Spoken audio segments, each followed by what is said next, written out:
Magandang araw po sa inyo lahat, lalo na po sa ating magandang guro na si Binibining Joanna Vidya at sa aking mga kaklase.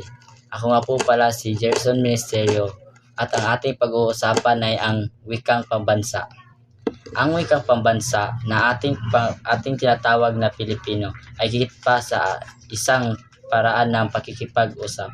Ito ay ang simbolo ng ating pagkakaisa, ang tulay na nag-uugnay sa atin at ang tahanan ng ating kultura at kasaysayan. Sa pamamagitan ng ating wika ay pinapahayag natin ang ating damdamin at sa ating saloobin.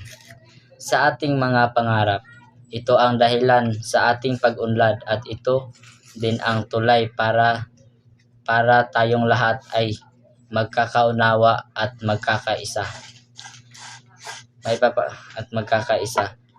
Sa pamamagitan ng ating pambansa, ating may papakita sa mundo ang kahalagahan ng ating wika, payo, aral at pasasalamat.